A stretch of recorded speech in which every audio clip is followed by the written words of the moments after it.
Hello and welcome to Springboard, your virtual university. My name is Albert Ocran, welcoming you on behalf of Team Springboard, ably led by Comfort. This is your most inspirational show and the point of convergence for the greatest minds. Your virtual university is brought to you by the Springboard Roadshow Foundation and proudly sponsored by MTN Pulse, the Enterprise Group, UMB Bank, with media partnership with the Multimedia Group and the Graphic Communications Group. Today, we continue our discussion on getting the best out of the year 2022. How to get the best out of the year 2022. Our theme for this year is Agenda 2032. We are scheming, scoping, projecting, planning for the next 10 years and ensuring that 10 years from now, every single listener will be at a more advantageous position in every single area of their lives. And if you want a scriptural foundation for this conversation, we would like to go to Luke chapter 14, verse 28 and 29 that says, if you want to build a tower, you first sit down and decide how much it will cost to see if you have enough money to finish the job. If you don't, you may lay the foundation, but you will not be able to finish. Then all who see it would make fun of you. Interesting scripture to start a conversation that is so important. So, we are looking at how to make the most of the year 2022. My guest for today is a long-time part of Springboard, having been first a participant, then a volunteer, and then an organizer of this Springboard, especially the roadshow, and today he returns as a resource person. He was the first to take Springboard to Takwa at the university, UMAT, University of Mines and Technology, in the year 2010. And he also facilitated the broadcast of Springboard on Dynamite FM for over 5 years, making it possible for the people in that enclave and that region to benefit from the intervention. Dr. Kwasi Ampofo is the head of metals and mining at BloombergNEF in the UK, and a board member of Amira Africa, a leading mining research firm. Kwasi, good to see you. Good to see you, Albert. It's interesting talking about Springboard 2010, and that's about 12 years ago. Time flies, doesn't it? It is. But thankfully, we are the pilots. Talking about 15 years of Springboard, this month we celebrate 15 years of the virtual university, or better still, 15 years of the road show. And one of the things we are excited to be doing is bringing back alumni who are doing great things across the world as resource persons, just to showcase what Springboard has done and is doing. How does it feel from transitioning from the participant to the resource person phase of things? I think I represent the cliche term of I've been through the mill, and then it's really good to be back. And back when we started this, like as a participant and through to volunteer to organizer, I never saw myself on the hot seat. You know, back in the days, you have people like Seth Gray, Isan Kuma, and you look up KSM, Joyce Aye, you look up on the stage, and to be honest with you, I never thought that one day I would also have enough resource to be a resource person for this event. So yeah, it's really good to be back. And then as you were talking, I really had really good fond memories of some of the trips, the road trips, and all that. And I'm pretty sure I'll talk about them later.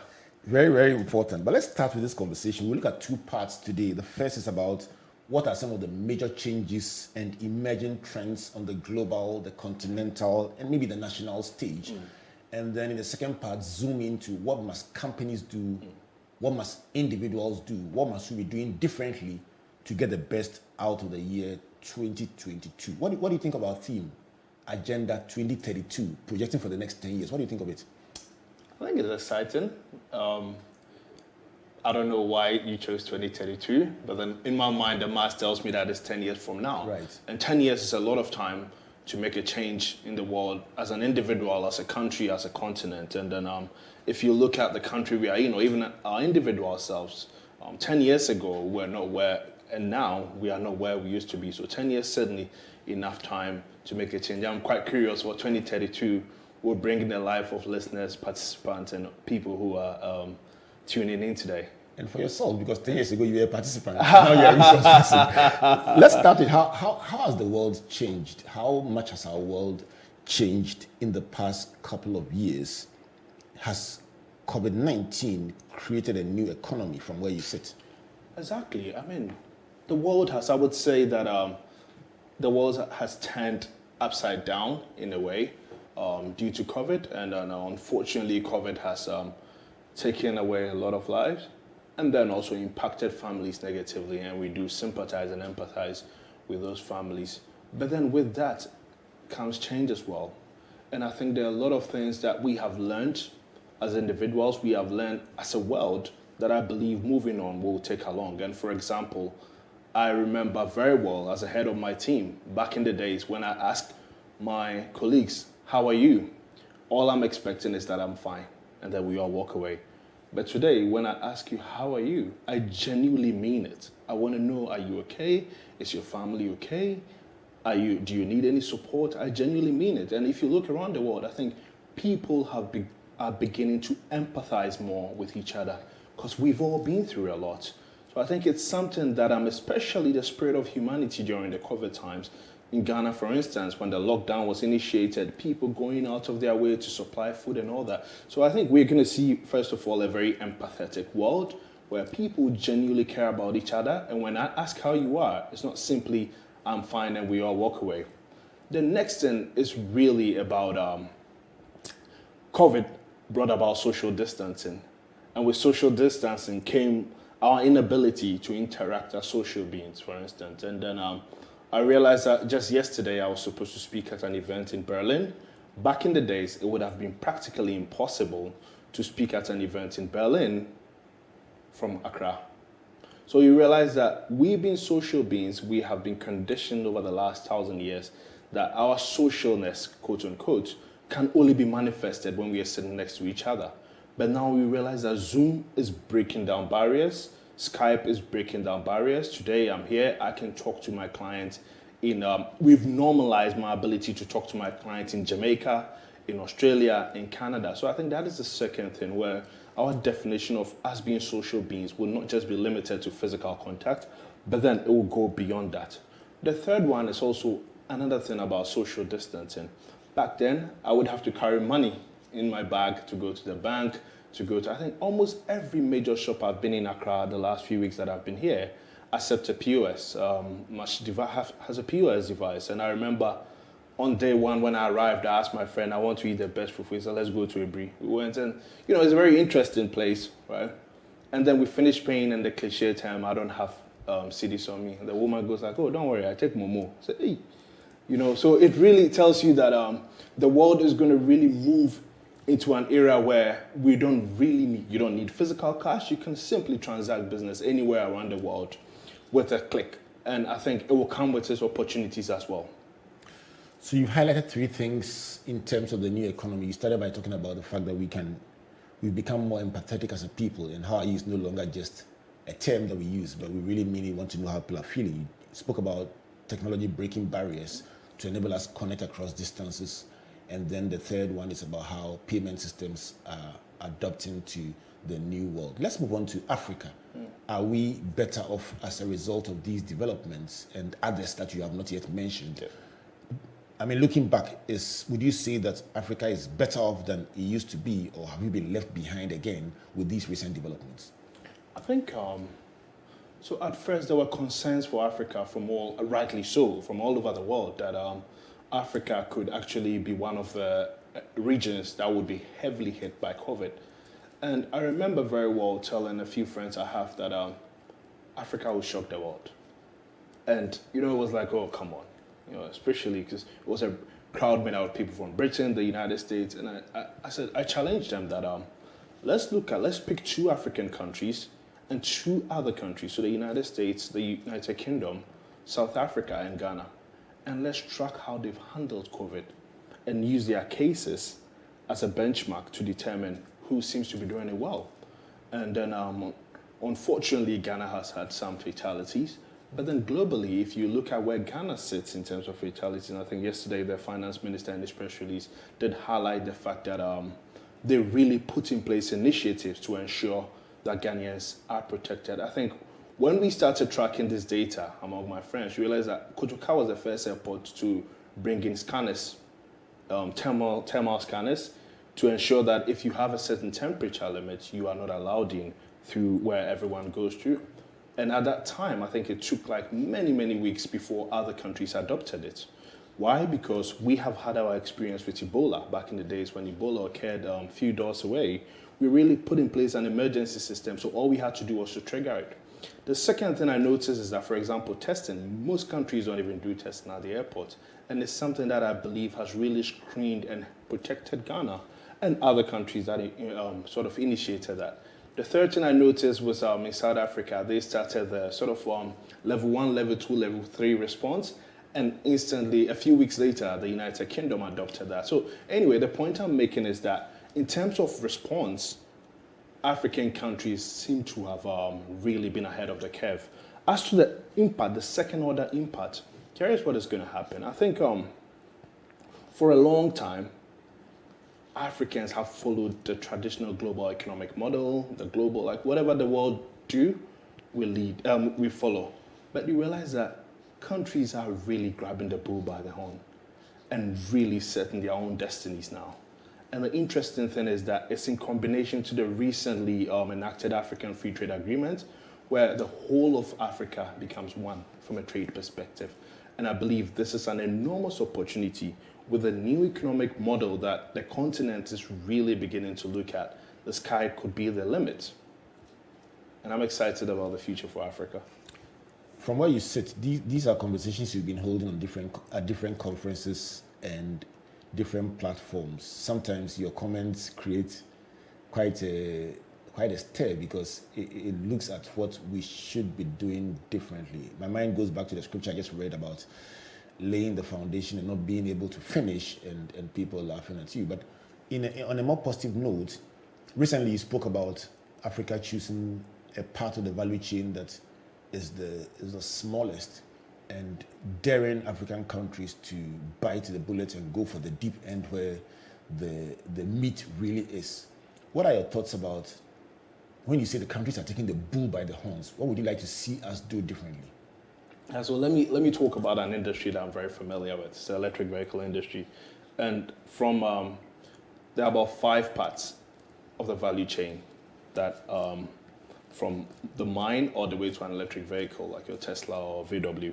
And first you have the mining part, then you go to refinery metals, then you go to chemical precursor, then you go to cell, and you go to the electric vehicle. So there's an interesting statistics. The value of the mining part of the value chain, the market value by 2035 will be 2 billion. The refinery part will be around 40 billion. The chemical part will be 271 billion. The battery part will be 1 trillion. And then the electric vehicle part will be 7 trillion.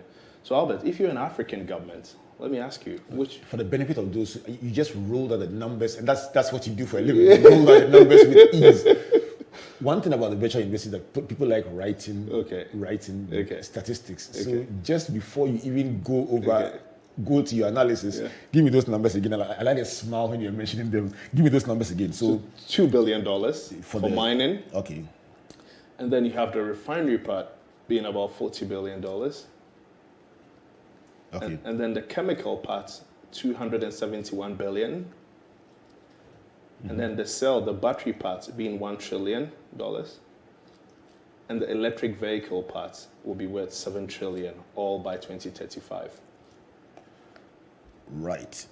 So what you're saying is that it's almost in ascending order. Exactly. Of the entire value chain is in ascending order of value and opportunity. Exactly. And are you suggesting that Africa has sat at the bottom percentile where what you call the 2 billion is? Exactly. Why? I think it really comes down to a few things, right? In our analysis, what we discovered is that that is the comfort zone for most governments, okay? It's easy as picking a pickaxe and a shovel and digging, and you get the raw materials and you sell it to a third party. But it really takes strategic thinking, strategic action to decide what you do with the other parts of the value chain. And one thing I always say is that irrespective of what you produce, if you don't consume that product yourself, the probability that someone will build a refinery or a processing plant in your country is very low. We are one of the largest producers of cocoa. And I've always had people asking, why don't we produce chocolate? It's because we do not eat chocolate.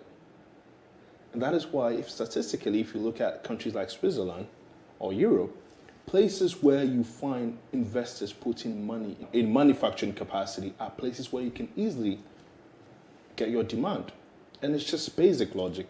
Nobody will build or produce materials in a country where there's no use for it. You're suggesting that we strategically reorient our appetite towards things that are within our production value chain. And that is exactly what China did. So you create domestic demand to create domestic champions. And an example, we're talking about batteries. So CATL, 6-7 years ago, was not, it was just an average battery startup. But the Chinese government realized we are a population of 1 billion people. If I enact laws that would serve as a carrot and stick for Chinese people to buy electric vehicles, we have domestic demand. So now with that domestic demand, we create domestic champions. And once we've been able to perfect these domestic champions, the next stage is to dominate the world. And Albert, between 2014 and now, CATL is one of the largest battery companies in the world. And it was just a simple playbook: create domestic demand and use that domestic demand to create domestic champions. And once those domestic champions perfect their craft, they will dominate the world. Domestic demand leads to domestic champions. If you are listening to us and wondering what this conversation is about, we are talking about how to get the best out of the year 2022.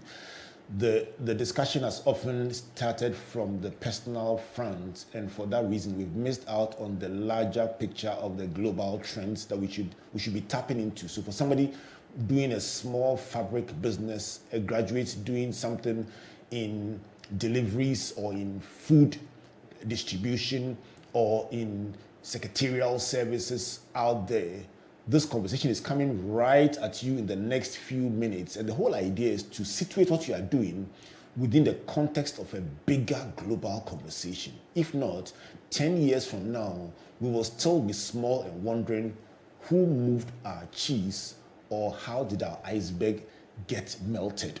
My guest for today is Dr. Kwasi Ampofo of BloombergNEF in London. He's the head of metals and mining. And so if he tends to stray into conversations about metals and mining and so on, that is what he does day and night. But the bigger question is about where is the world heading? And even more importantly, what must individuals, companies, and by extension, nations do to be at the cutting edge? Kwasi, let's explore other opportunities in Africa that must be engaging our attention and pointing us to the fact that there is hope and there are opportunities we can tap into.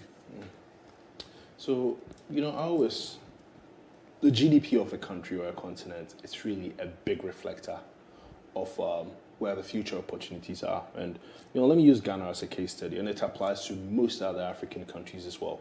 So 20 years ago, back in school, if you asked what is the biggest contributor to the country from a GDP perspective, it was a unanimous answer: agriculture. So if you wanted to be a millionaire, a billionaire, a trillionaire in most parts of Africa 20, 30 years ago, the logic would be go to agriculture. And don't get me wrong, agriculture is still very important. But from 2005 into the 2010s, we saw an interesting development. Today in Ghana, and most African countries as well, services is the number one contributor to the country's GDP. Like I said, Ghana, if you go to the Ugandans and all those countries. So, Albert, there is a gold mine in services.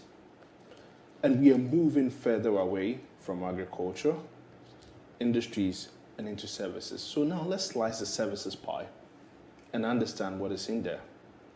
If, Albert, you tell me right now that you need water, you are thirsty, I just go behind this building and buy water for 50 pesos and I sell it to you at 1 cedi. I've provided you a service. That's a percentage contribution to the country's GDP. So now you've come to a realization that agriculture is good, serves its purpose. Industries are good, the major industries. But then now, services are pretty much running the country. We needed to talk to each other. We needed internet. MTN said they can provide that for us, and they provided that service. And today they are one of the largest revenue generators in this country and the continent. So it's really, irrespective of what you're doing, I think most of the time just to talk about employment, I believe that you need to find a service that someone needs. It doesn't need to be the next MTN or the next Vodafone or the next system. Whatever service that you can provide, depending on what you know are the needs of other people, you probably discover the next multi-million market. And yesterday, simply because I knew I was coming here today, I deliberately ordered food online just to see across the whole value chain the number of people that I employed in this process. Back in the days, I would have walked to the restaurant or drove or get a taxi. But today, what is happening? There's a chef that cooks it, probably from his kitchen at home. It doesn't have to be a restaurant. And then this chef will go onto an app. There's an app developer. And then this app, what it does is that connects you to a motor rider, another independent service provider. This motor rider now brings it to me at my home. So you look at 3 people being employed simply because of one service that I needed. And all these 10, 15 years ago would have not been made possible. So I believe that whatever service that you can offer to people and you are guaranteed that it's a service in need could be your next breakthrough. So you're saying that whenever you order a pizza or a pack of wachi or anything at home, immediately it triggers employment for a number of people in the value chain. Exactly. And it may not be visible to you, but these are multipliers in the local economy. I'll tell you what, that was one of the big conversations on our Springboard Youth Dialogues when we traveled around the country with the finance minister, exploring entrepreneurship and how it really could trigger economic growth. And one of the big conversations that we had with the local people sitting in small groups with people, young people doing things, was that you didn't need that big company in Sunyani or that big. You just needed that graduate who have confidence to be able to start something that, as it begins to grow, can employ 5 people. And we just began to model if 1,000 graduates did that. And the numbers and the opportunities were absolutely unimaginable. Now, why don't these conversations hit the front burner? Is it the way we've been reoriented from our education? What's the missing link from where you sit? Well, there's a couple of things here, right? And I think that is why we need programs like these. And sometimes you don't know what you don't know. And, one of my favorite quotes ever from Springboard, I can't remember whether it was Takrady or Cape Coast, but it was a Sankuma. And I used to write, back then when I kept diary, I don't know if I've written it in this one. I think it was Isaiah 33, verse 6. And it says, knowledge and wisdom shall be the stability of your time. And I think any time I met Ace at a Springboard event, he would talk about the same quotes. And so I read a lot. I probably learned it from you, but I read a lot. But then that quote really anchored my belief. You don't know what you don't know. You don't know what opportunities exist if you don't know. And that is the number one thing. And that is why I believe initiatives like this that really give people the knowledge. Because usually when I travel across Africa and you tell people that, it's very easy to raise funds to do XYZ business. Did you even know that there's a bank set up by governments across Africa to trade with someone in Comoros? And in a meeting in Africa, an Africa Exim meeting in, I think in South Africa, that was an example he used, and it has nothing to do with the Black Stars. But that was an example he used. That example these days. And that was an example he used. That do I know that they can finance trade for SMEs to these countries? And I said, okay, I didn't know. And like I said, you don't know what you don't know. So knowledge and wisdom shall be the stability of our times, number one. And number two, I really think that the ease of doing business. So every year, the World Bank publishes a report, and it really highlights certain factors that would make doing businesses in some countries very easy. And what I noticed is that countries like Ghana, Nigeria, seems to be performing quite poorly in these rankings. And there's something interesting that Rwanda did. So one time, the country realized that they performed not so well in the rankings. So the president or the government set up a committee. Like, what are the factors that they look at? So it turns out every year The World Bank sends people to come to your country to register a company just to see how long it takes. How long does it take to get electricity? How long does it take to get water? How long does it take to get a bank account?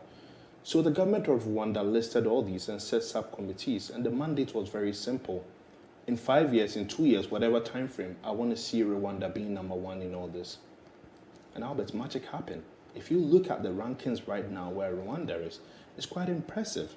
So it's really about looking at the ease of doing business for the country and looking at it from an integrated perspective. And I think over the last 6-7 years, I've seen Ghana really move forward in really making life easy in terms of doing business. And we talk about transactions, for instance, where happened everywhere I was trying to buy for food. I didn't need to go back down to get cash from an ATM.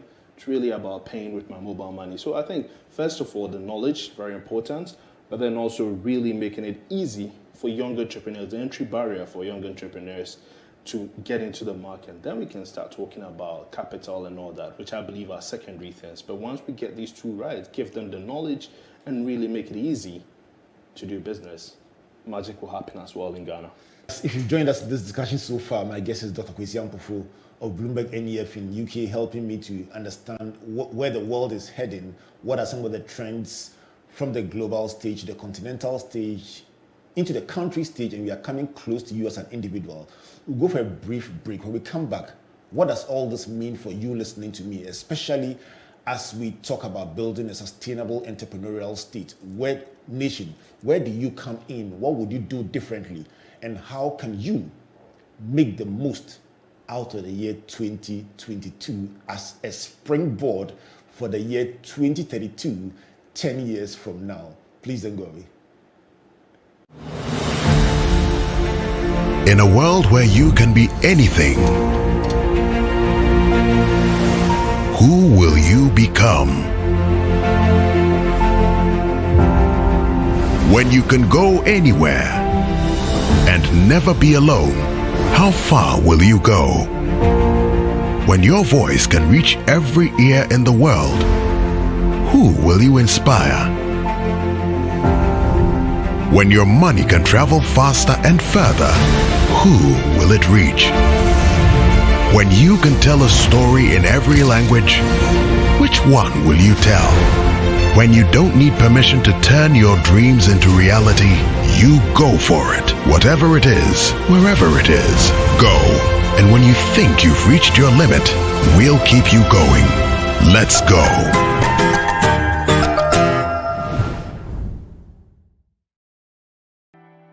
There once was a man who had it all.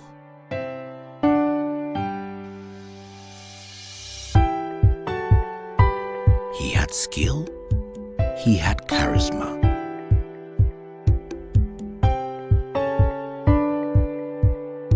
He was loved by all, but above all, he knew the importance of helping others, lifting others up. He knew the importance of giving other people an advantage so that they too would use that advantage to help others. All you need is that advantage that sets you apart from the rest. And when you discover that advantage, life's challenges don't seem so daunting anymore. That's where we come in. Enterprise, your advantage. UMB was established in 1972 as the premier bank for the corporate and private sector in Ghana. From our very beginning, as the only Ghanaian bank serving all categories of businesses, we set a standard for excellence and innovation. Over the past 45 years, we've built a financially healthy and strong bank, demonstrated our commitment to our customers and to growing businesses, and exhibited originality and innovation at every turn. At UMB, our focus is built around people, service, products and technology. These are the key to our present success and our future triumphs. At UMB, we're poised to make a difference not only with our customers, but also in the banking industry. We invite you to share in our future. Our future starts now with you.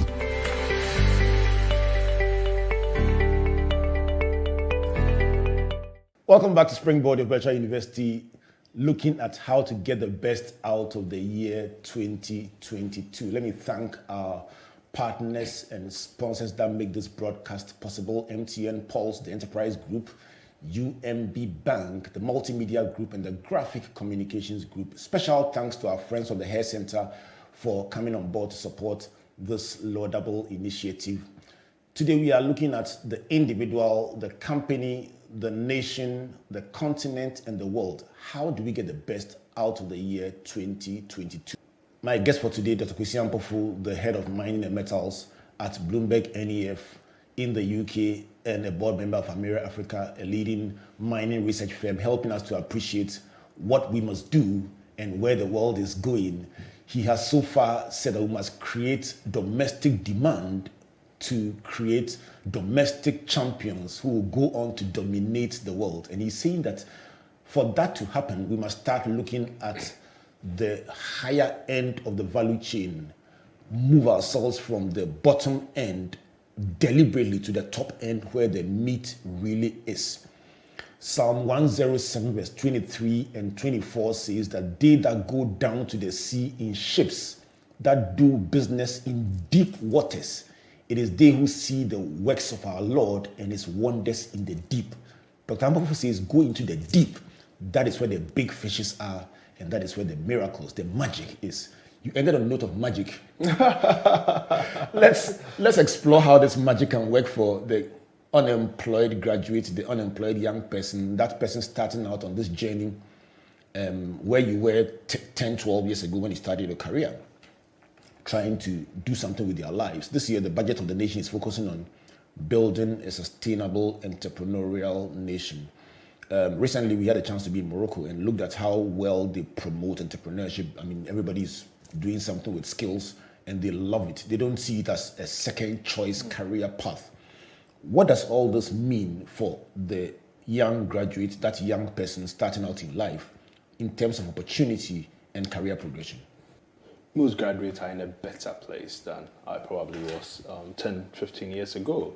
And as you rightly mentioned, that this year, the government of Ghana's budget is going to focus a lot on entrepreneurship. And I see a similar pattern in other African countries as well. So now you have the support, the backing of the government itself, which probably did not exist 10, 15, 20 years ago. So I think the first thing is that graduates, you are in a better place than people that have gone ahead of you. So then how do you now convert these opportunities into something sustainable from an income perspective and also from a career growth perspective?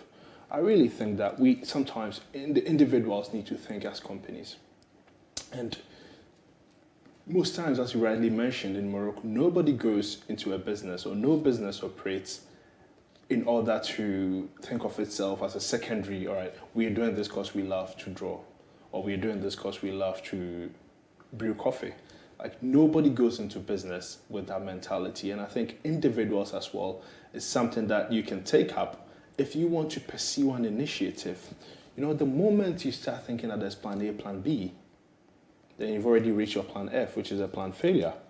And that is where I believe that there is whenever I drive through Ghana or I walk through the street, there are many opportunities that you see, be it like we talked about services, and then really understanding the needs of people and really providing solutions to those challenges. And I do believe that the first thing as an individual is to pretty much, I know it's cliche, to identify a problem.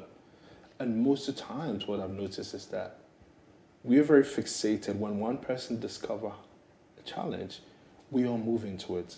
Yeah. So you're saying that what has happened in the past is that when we scan the environment and we see one opportunity and somebody does it and it does well and then we hail it, then we all go rushing into that same thing.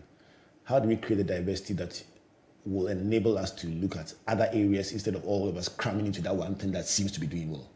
Yeah, so that is why I believe that this entrepreneurial initiative is a good one. And let me take you back to Americas in the early 1900s. And not like I was there myself, but then history books gives us the privilege to. So what the American government used to do, that was the age of innovation where America was competing with Germany, with the United Kingdom.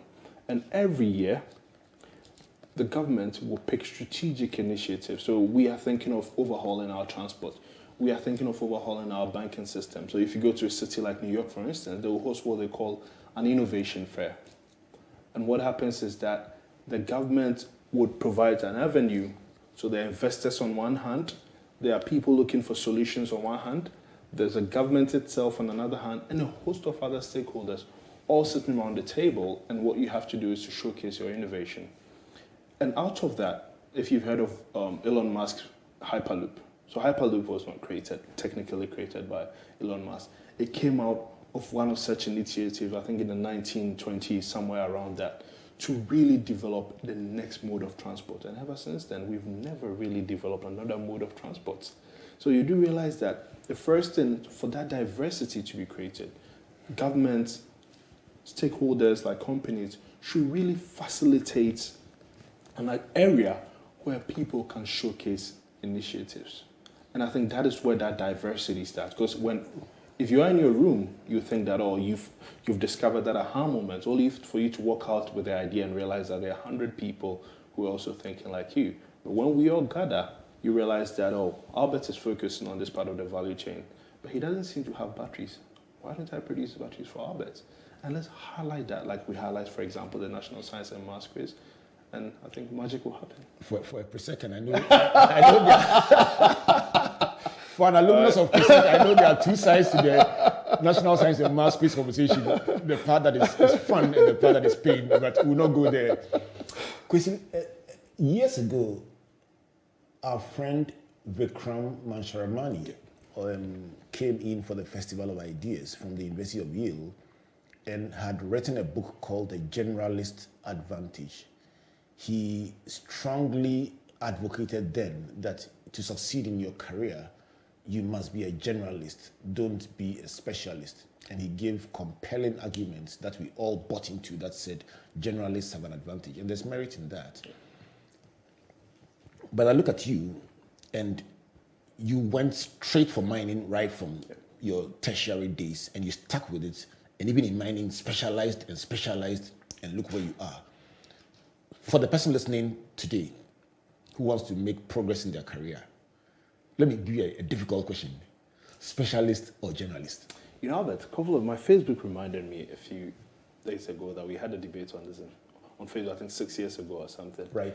And, at that time, I had just finished my PhD, and I got my first job was a generalist job as a management consultant in Australia. And I remember my first project was to restructure a nursery.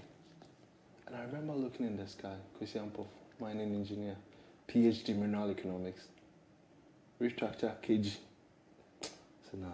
So I tried, it was a beautiful project, looking at kids really restructure how their future would turn out was really good. But then I discovered something because at the time I thought being a generalist is what will propel you up there. But you realize that the world we live in now is very different from the world that C-suite management or the challenges they encountered 10 years ago. And let's take Apple, for instance. So Steve Jobs really had no skill set in terms of coding, and he was pretty much a salesperson, what you call your traditional generalist, right, in the sense of it, and really managed to put together talent to build a very beautiful product that gained global relevance from a market valuation perspective and also from a product quality perspective. But then after Steve Jobs, you realize that the board of Apple decided to turn the ship. The biggest challenge at that time within the global system was efficient supply chains. Really moving materials from China, because Apple is designed in San Francisco, produced in China, you have parts coming all over the world.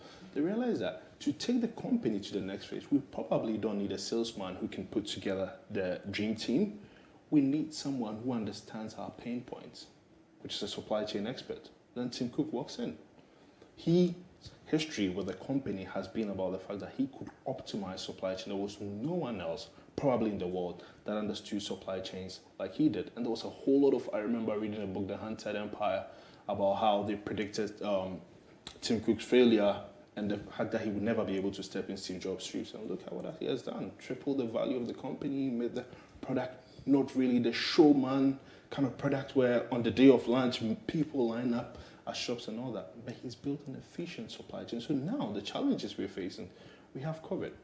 We've got a financial, a global world, which is really, there's a lot of tension. You have China, the United States, and all that.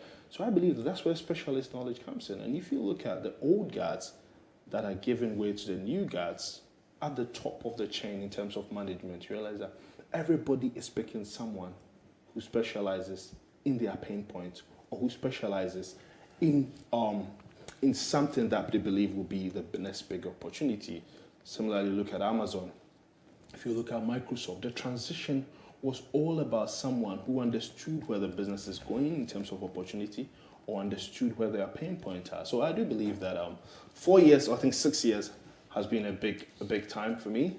And then I have transitioned. 6 years ago, I would have said generalist because I was helping restructure KGs. But then now I believe that the challenges business face require specialist knowledge. And that is why at the top, whenever the old guys give way to new guys, it's really about specialist knowledge. So you are admitting here on Springboard, your virtual university, that you are born again. Hallelujah. That's amen to that one. That you've actually sat down and your views now may not be the same as your views six years ago. Is there anything wrong with changing your mind?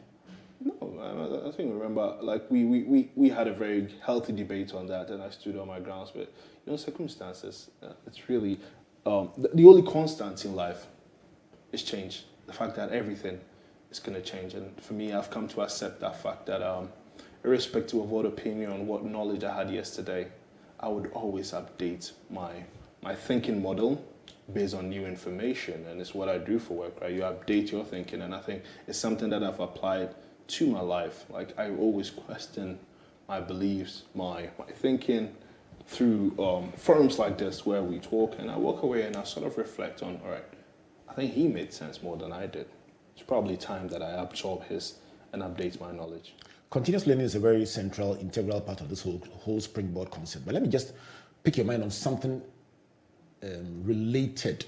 In all these conversations about the changing world of work, especially in the light of COVID, there's something about being a generalist. I don't know whether it fits into this conversation or it's a bit of an adjacency. So it is imagined that many companies who have to make a choice, if let's say they had 30 staff and they had to reduce them to 10, would go for that person who doesn't just do what their core is, but can also do other related things that are necessary, but for which they would have had to employ somebody else, maybe to drive you, to type for you, to do these additional skills.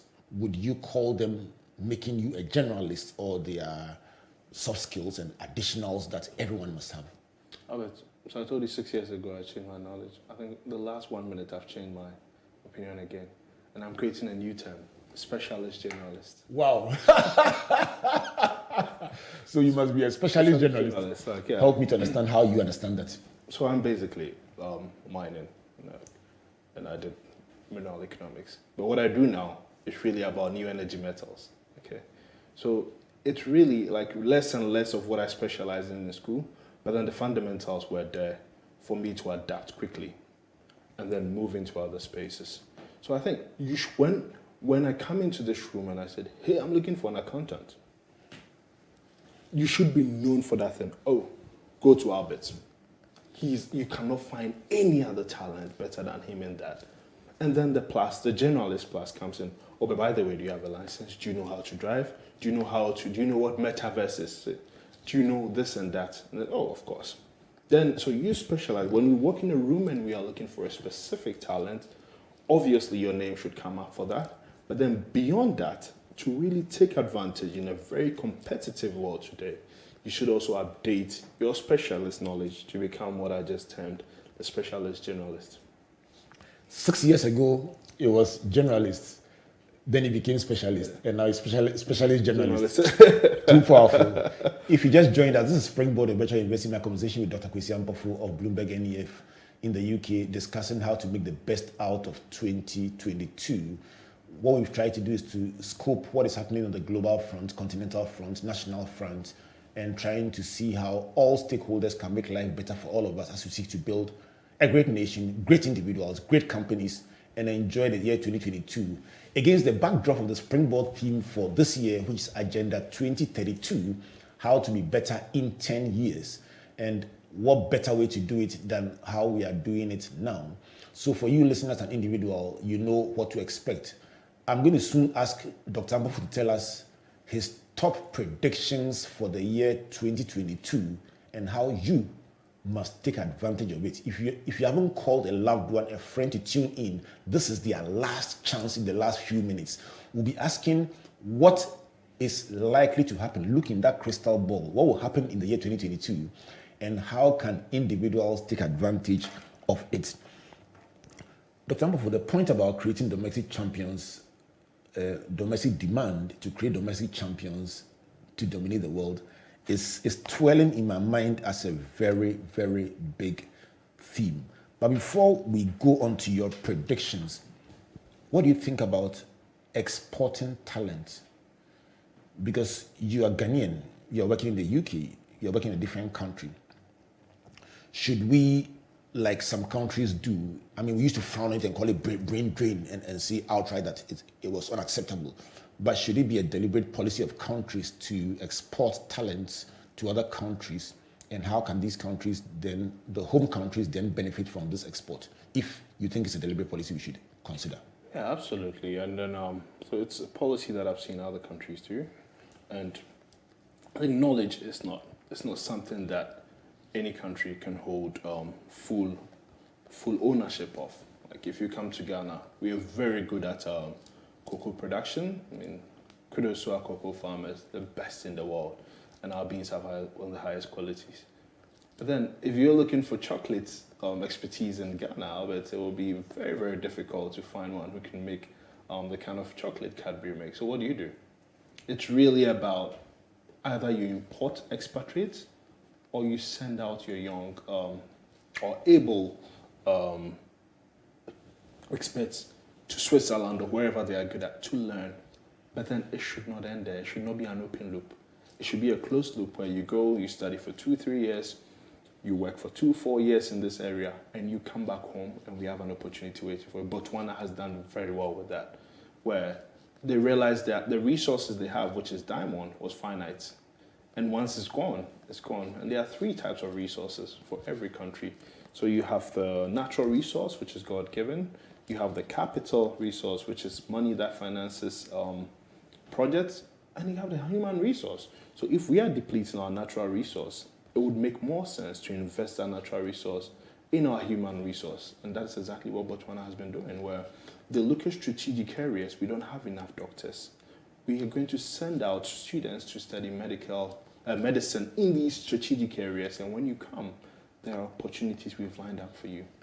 China started something similar, very deliberate about exporting its talent to the world to gain knowledge.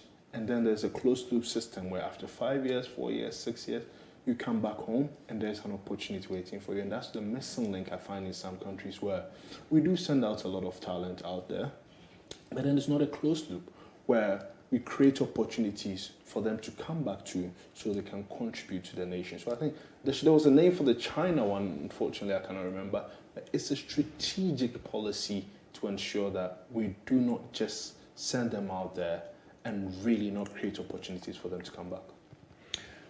You make a very powerful point about either you import expatriates or you export young talent, let them gain experience and knowledge, and then create a closed loop system to bring them back to contribute. So that closed loop system that you describe is what you may call the missing link, which Botswana, China, and others have taken advantage of. Let me come to how to maintain success. We've seen, I don't want to call them flashes in the pan, but spots of brilliance, brilliant musicians, brilliant artists, brilliant people creating, young people creating great success in the arts, in music, in theater, in entertainment, some great musicians, Ghana, Nigeria, and then other fields of endeavor. How do we maintain, how do we ring fence and then ensure that we drive these to bigger levels of success? Well, you talked about music, so I'll use music as an example. But first of all, on my first day at Anglo American, my boss told me something that because we don't value superstars here. We aim for consistency.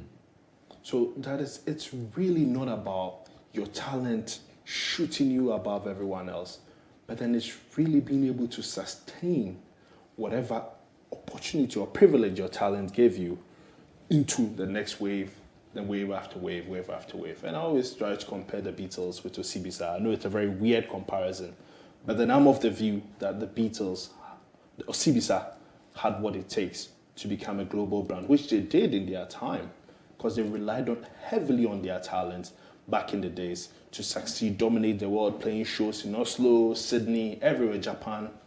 But then Albert, something interesting happened. Today, the world still remembers the Beatles, but then only few of those who loved Osibisa still remember their name. And it comes down to record label. Being managed. Management is everything. Structure is everything.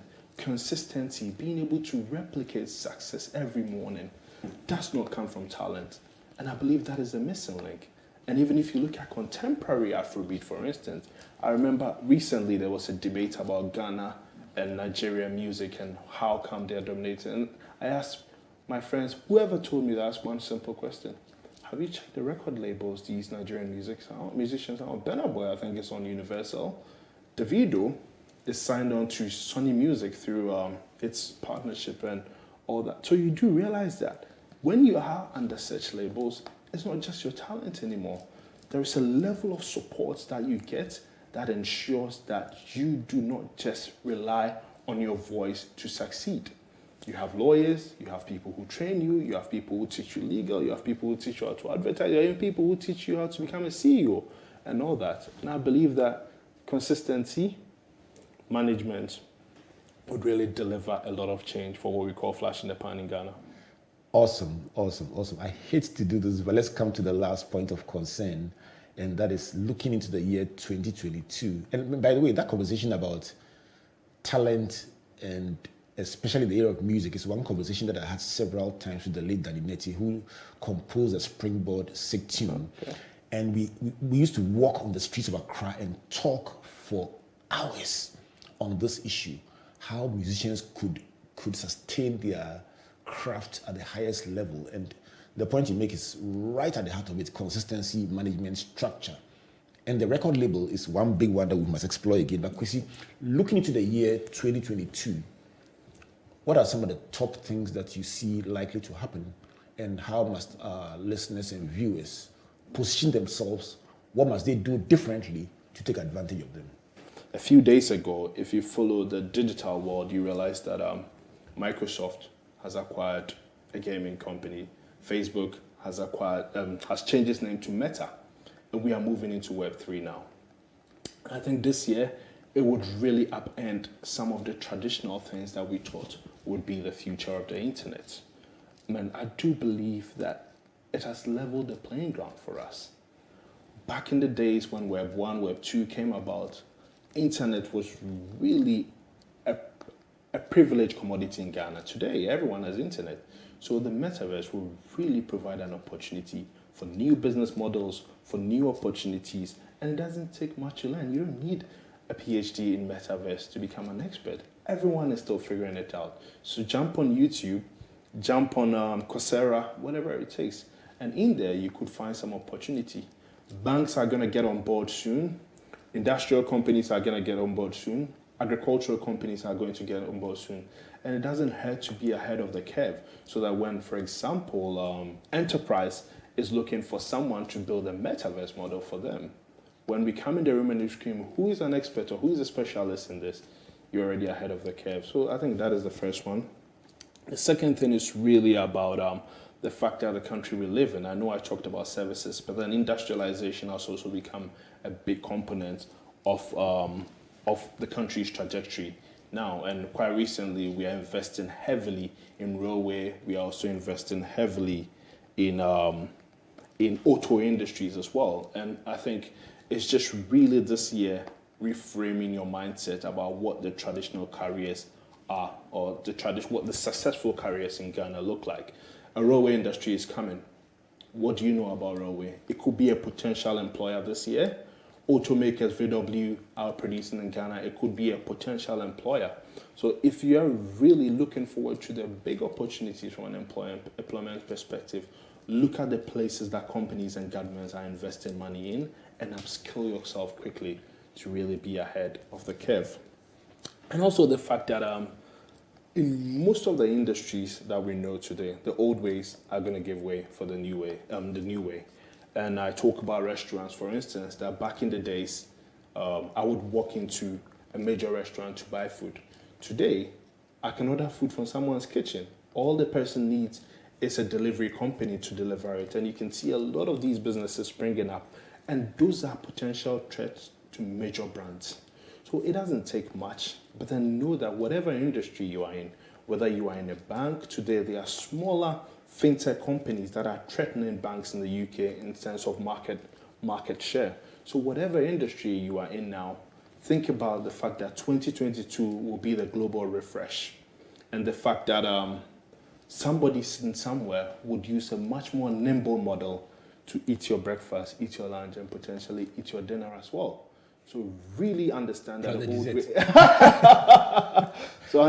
the old ways will give way to the new way, and wherever you find yourself, 2022 being the year of refresh, also refresh your skill sets. And I think I will end here. Wow. If you joined us along the line, this has been Dr. Kwasi Ampofo. He works with BloombergNEF in the UK. He's the head of mining and metals, but he's here as a Springboard alumnus and sharing with us what we should be looking at in the year 2022. The last note of which he ended was big, but I'll start from the top and tell you my top 10 learnings from Kwasi. Kwasi has been telling us about the social dynamics of COVID-19. We have become more empathetic. We are connecting new ways without the limitation of distance, and payment systems are making the impossible possible. These are the three social dynamics of COVID-19. He says Africa has done better than predicted in responding to COVID, especially with the protocols and with the compliance with the requirements of being safe. But the next frontier is for Africa to take advantage of the new economy and take the bull by the horns.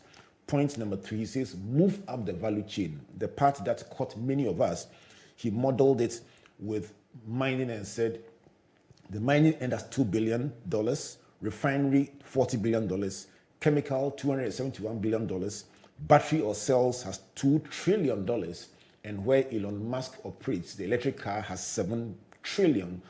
He says, why play at the shallow end when the deep end has more fish? So as individuals, as countries, as companies, we should be looking at the deep end and going up the value chain. And the more you shift up the value chain, the more you can earn. And he says, create domestic demand to get domestic champions who will dominate the world. That's the big point that he's been canvassing on the show today. The fourth is services as a multiplier. He's simply saying that today, when you sit in the comfort of your home and order wache or pizza or anything that you order, it creates jobs along the value chain. The chef gets a job, the farmer gets a job, the packaging printer gets a job, the motor rider gets a job, and the app developer gets a job. And so you are not just chopping wache, you are feeding and employing so many people along the value chain. Therefore, we should watch services as a multiplier. Number 5 is about knowledge, deliberateness, and the ease of doing business. He says he was inspired by the thoughts Isankuma shared on Springboard about knowledge and wisdom being the stability of our times.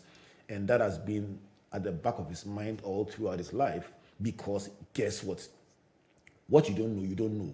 And he's saying that a simple case study on the ease of doing business, when you know, you can respond to something. And he used Rwanda as an example, deliberately changing a number of things, the indicators, to become better ranked in the ease of doing business. He talked about entrepreneurship, and he says today's graduates, even though there's high unemployment, have an advantage that they should not lose sight of. He mentioned opportunities in services, opportunities in industrialization, etc., and said the thing we must avoid is trying to all cram ourselves into the same place. When one person breaks through in one place, he says create innovation hubs, fairs where ideas that have come out can be canvassed so that there can be diversity rather than all of us cramming into one thing. Number 7 is about the interesting point about the specialist generalist. 6 years ago, he says, let's go generalist. Then with time, he says, no, specialist. And then today he says, specialist generalist is the best. That was very, very interesting. Number 8 is about exporting talent. He says, contrary to what we think, we, instead of importing expatriates all the time, we can export young brains, give them opportunity outside the world in various fields, and guess what? Bring them back with a deliberately designed closed-loop system so they can come back and contribute and help us move up that value chain. Number 9 is about sustaining success. It says, talent is not enough. And a simple model, Osibisa was probably as talented as the Beatles, but many years later, we talk about the Beatles and don't talk about Osibisa that much on the global stage because consistency, management, structures ensure that you stay at the top end. And if you get a good record label, these are guaranteed to ensure that you stay at the top. And last one, top predictions for the year 2022. He says this is a year of global refresh. He says watch some indicators, watch where the money is going, where companies are investing, where nations are investing. And he says on the global front, Microsoft has acquired a gaming company. Watch out for Facebook changing its name. Watch developments in the metaverse and get yourself ahead of the curve. Locally in Ghana, he says, watch developments like the railway, the auto company setting up here in Ghana, because these could become new areas where you can acquire skills and be ahead of the curve. So much more to talk about, but a big thank you to you, Dr. Kwasi Ampofo, for joining us on Springboard, your virtual university, and it's been phenomenal. What will be your closing thoughts for today? I think, like you rightly mentioned, this is the global refresh. So, and then at the same time, we are having a global resignation. So what it means is that we are refreshing industries, refreshing the way we do things, but then a lot of people are also deciding to reskill as well, and then move into other industries or move into where other areas. And I think for us in Ghana, it's really an opportunity that in history, I tried studying the last 100 years, moments where we have seen just significant change in the way people do things. And this is one of the few. You're looking at about 1 of 4, 1 of 3. So we are in the best age yet. And then I believe that the sky is the limit. For those looking for jobs, I do believe that this is the right time with the right skills and with the right opportunity presenting itself.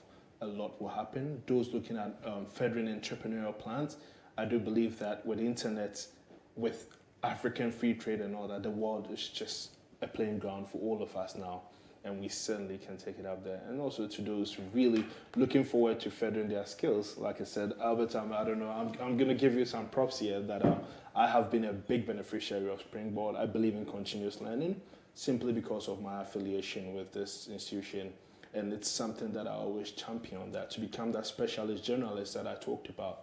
Go to university or whatever polytechnic, whatever you are doing, become that specialist, but then also avail yourself to platforms like this to become that specialist generalist, so that when we walk in a room and we are looking for an auditor who can push a track, or an auditor who understands human capital development, you can lift up your hand and grab that opportunity with both legs and hands. So thank you. Grab the opportunity with both legs and hands and you will get the word magic. That's the word that he used that I love in the first segment. So Comfort and I and Team Springboard would like to dedicate today's show to Sam Ocran, my brother, and your wife, Dr. Gloria Ocran.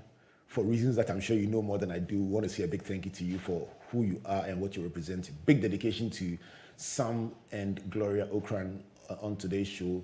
And just to sign off by saying that Kwasi is our son, and we are very proud of what he's doing. He's the brother of the legendary Kwasi Ampofo. This is Oreku's big brother, Kwasi, the data journalist, and we thank God for your lives and what you guys are doing. Brilliant stuff, and we thank God for you every day.